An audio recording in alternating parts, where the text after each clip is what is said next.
देखिए, ये लोग बहाना हर चीज़ में पहले से ही तलाशने लगते हैं। आप बताइए, एक पार्टी जो इतनी अराजकता की सोच रखती हो, उनसे आप क्या उम्मीद कर सकते हैं?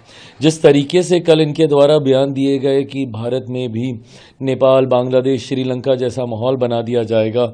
कांग्रेस के वरिष्ठ नेता राहुल गांधी जी बार बार ये बात कहते रहते हैं कि जेनजी को देखना चाहिए, उनको भूमिका अपनी निभानी चाहिए। ये प्रोवोक करने वाली राजनीति, कम से कम बिहारियों के संस्कारों में ये बातें नहीं हैं।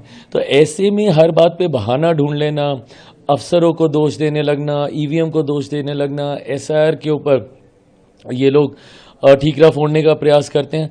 आप बहाना ढूंढने में जितना समय ये लोग लगाते हैं, अगर उसका 10% समय भी अपने आंकलन पे लगा दें, अपने ऊपर मंथन पे लगा दें, तो संभवतः कांग्रेस कुछ बेटर करने लग जाएगी या राजद का इतना बुरा हाल नहीं होगा। मैं दोबारा दोहराता हूं, 2010 जैसा हर्ष राजद का 2015 में भी होता, अगर मुख्यमंत्री नीतीश कुमार जी का इनको साथ नहीं मिला होता।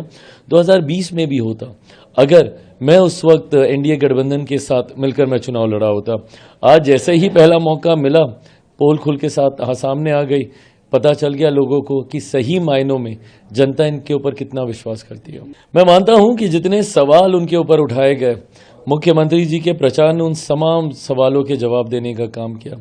ये लोग तो निकले भी नहीं थे, तथाकथित अपने आप को युवा नेता जो बिहार का बताते हैं, ये लोग तो अभी घर से निकले तक नहीं थे, प्रचार में भी नहीं गए थे। इन लोगों ने अभी तक नेगोशिएशन तक इन लोगों के फाइनलाइज नहीं हुए थे, और तब से मुख्यमंत्री जी प्रचार में जुट गए थे। ना सिर्फ वो प्रचार में जुटे, बल्कि विपरीत परिस्थितियों में भी, जब मौसम खराब था, हेलीकॉप्टर काम नहीं कर रहे थे, तब भी सड़क मार्ग से वो जाकर वो प्रचार कर रहे थे।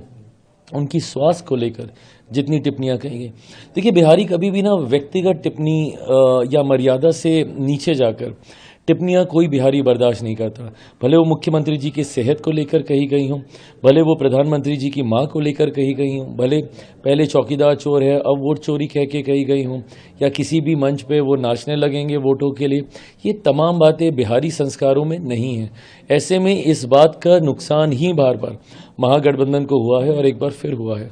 देखिए, 2024 में भी मुझसे पूछा गया था, जब मेरा 100% स्ट्राइक रेट था, कि क्या आप क्या चाहते हैं सरकार में। मैंने बस इतना कहा था कि एक बार फिर से मेरे प्रधानमंत्री देश के प्रधानमंत्री बने, वो तीसरी बार प्रधानमंत्री पद की शपथ ले, बस मेरी इच्छा इतनी है।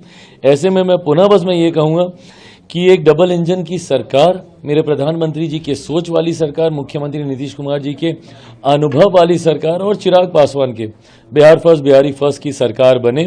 जनता से जो वादे किए हैं, उन वादों को हम लोग पूरा कर सकें, बस इस लक्ष्य के साथ आगे बढ़ रहा हूं। मैं 30 से 35 में चिराग पासवान की क्या भूमिका रहेगी, उस पड़ाव को पार करने से पहले 2029 का भी एक पड़ाव है। एक बार फिर से मुझे 2029 में मेरे मौजूदा प्रधानमंत्री आदरणीय नरेंद्र मोदी जी को देश का प्रधानमंत्री बनाना है, वो बड़ा लक्ष्य है। एक बार 2029 के लक्ष्य को, उस पड़ाव को हम लोग पार कर लें, फिर 30 की बात करेंगे।